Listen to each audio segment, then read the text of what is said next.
Ano day? Dede. Lahing na? Luro. Kana day? Bakod. Ano daw? Umok man. Umok, unghobok, okay na na. Kuskus na. Ha?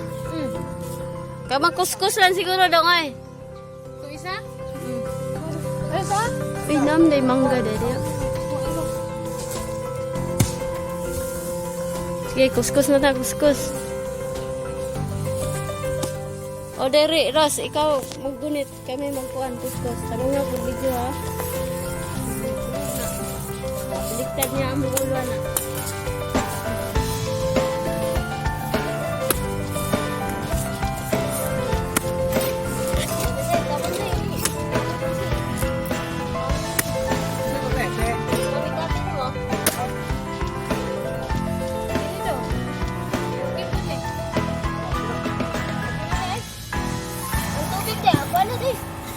Ako rin buha kayo. Day, naipitsil dito, Day, Ros, Jen? Hawa.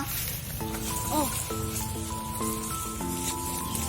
Day, pag pitsil dito, Day, sigla na itong tubig. Hindi na ito isagol. Tao dito pitsil dito, Day. Palihog, Day.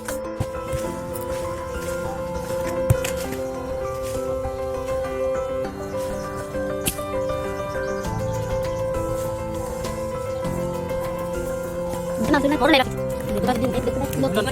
Ha? Oh, hindi tulan? Nah. Enggak, seno.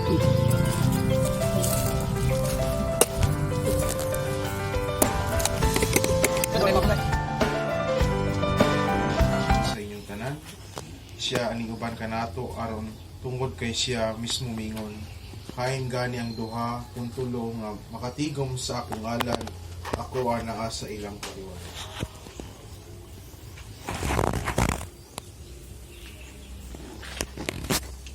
Mga kaigsuunan, ang Ginoo nagdapit kanato sa makaigsuunan gitigom kita dinhi ni Kristo sa isip iyang katawhan aron pagsimba sa atong gitnoamhan sa ngalan sa atong kura para po nga si Padre Agustino. Ako pamong dawato na puno sa kahinango dinhi sa atong kasaulugan karong adlaw. Mga kaigsuunan, ang Ginoo nagadapit kanato sa pagpamati sa iyang pulong ug sa pag-ambit sa sakramento sa iyang gugma. Ato siyang daygon tungod sa iyang dakong kaayo alang kanato.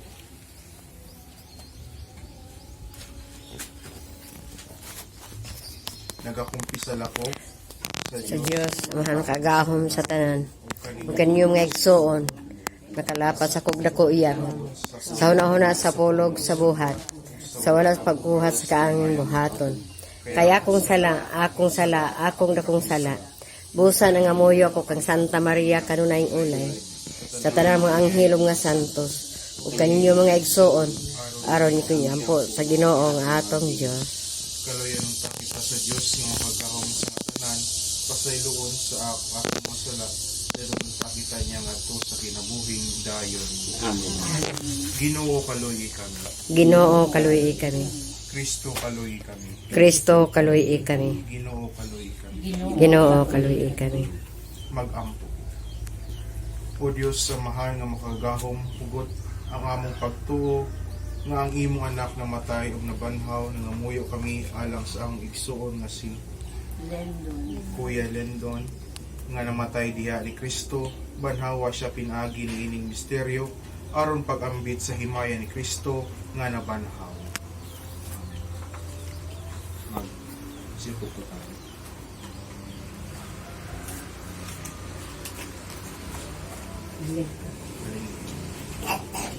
Kinutlugikan sa basahon ni Propeta Isaias. Nining bukira himon sa Ginoo nga labing gamhanan alang sa tanan. Katawhan ang usa ka kumbira sa mga lamiang pagkaon ug labing maayong bino.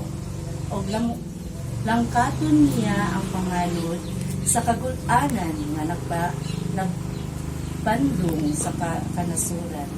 Pagtangon sa Ginoong Diyos ang kamatayon, o pahiran ang mga luha, o papaso niya ang kaulaw sa iyang katawhan, mao kini ang gisulti sa Ginoo. ikaingon niya atong adlaw, siya mao ang atong Diyos nga atong gilauman nga maoy maluwas kanato. Siya nga atong gipaabot, maglipay kita sa iyang pagluwas kanato, ang pulong sa Ginoo. Salamat sa Diyos.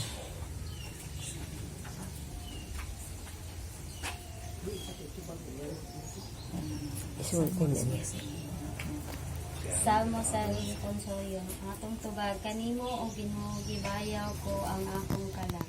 Kanimo o Ginoo ibayaw ko ang akong kalag. Hinumdumi ang imong kaluoy o Ginoo ug ang imong kaayo sugad pa kaniadto sa imong kaluoy. Hinumdumi ako tungod sa imong kaayo o Ginoo. Tubag. Kanimo o Ginoo ibayaw ko ang akong kalag. Upaya ang mga kaguo sa akong kasing-kasing o kawasa ako sa akong mga kasakit sa tapusa ang akong kayugot ug ang akong pag-antos o pagwagtanga ang tanan kong mga sala. Diba? Kanimo o Ginoo ibayaw ko ang akong kalag. Ang tingi ang akong kinabuhi o luwasa ako. Ayaw ti itugot nga kaulawan ako. Kay nagadangok man ako kanimo, mag-amping unta kanako ang kabuutan o katarong. Kanimo. Ibayaw ko ang akong kalag. Kay nagpaabot man ako kanimo, o Ginoo. Kanimo, o Ginoo, ibayaw ko ang akong kalag. Manindog ang tanong. Seek ye first the kingdom of God and His righteousness, and all these things shall be added unto you. Alleluia.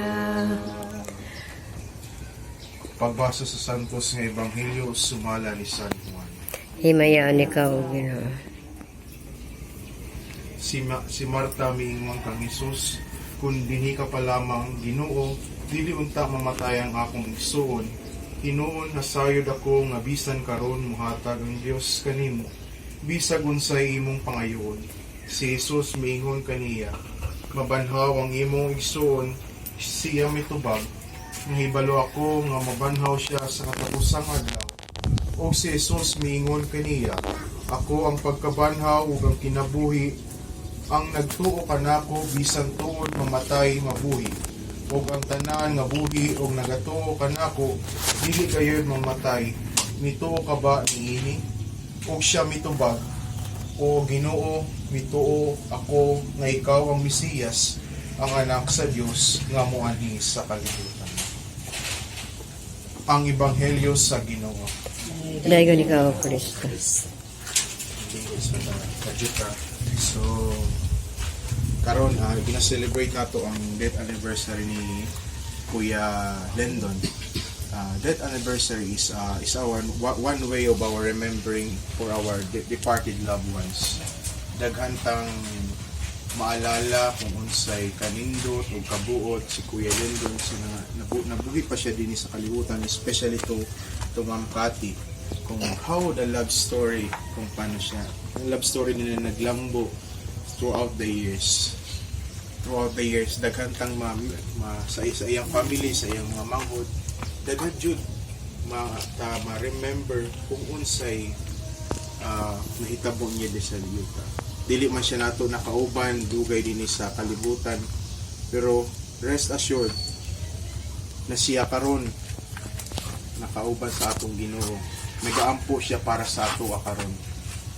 Kung ginaampo nato siya adlaw-adlaw sa kanyang death anniversary, ginadumdum nato siya, pero siya rin ay nagdarasal para sa atin. Hindi niya tayo kinakalimutan dito. Ginagabayan tayo niya. I am sure right now nandito siya ngayon sa ating piling. Hindi lang natin makita siya, pero ang kanyang presensya at pagmamahal sa bawat isa, sa kanyang pamilya, sa kay Ma'am Cathy ay nang dadaraman.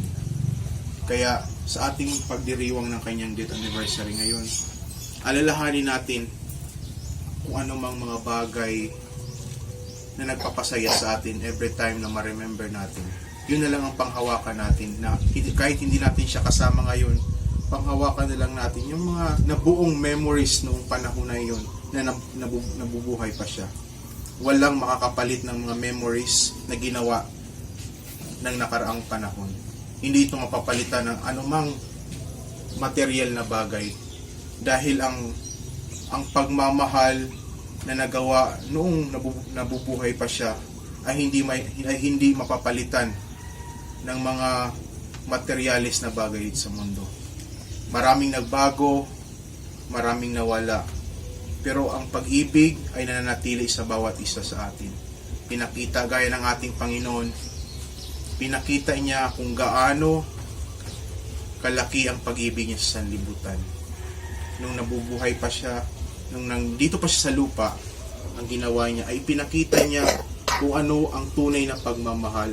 Ang tunay na pagmamahal ay ang pagsiserbisyo sa bawat isa. Si Kuya Lendon Renes ay nagsilbi bilang military, nagsilbi siya sa sambayan ng Pilipino. Inalay niya ang kanyang buhay at inalay niya yung buhay niya para sa Pilipino at higit sa lahat sa kanyang pamilya at sa kanyang asawa na si Ma'am Cathy at sa kanyang anak. Ipanalangin natin na patuloy nating ipanalangin si Kuya Lendon na sana'y makapasok na siya sa kaharian ng ating Panginoon. Kasi nga, sabi ko nga, sa may tatlong stage na tayo sa simbahan natin. 3 stages of the church. Ang una doon po ay yung tinatawag na Pilgrim Church. Tayo mga tao dito is Pilgrim Church. Naglalakbay tayo dito sa mundo. Tayo mga nabubuhay, tayo yung mga tinatawag na pilgrim ng mga tao. Pag namatay tayo, doon na tinatawag yung Triumphant Church. Why Triumphant Church?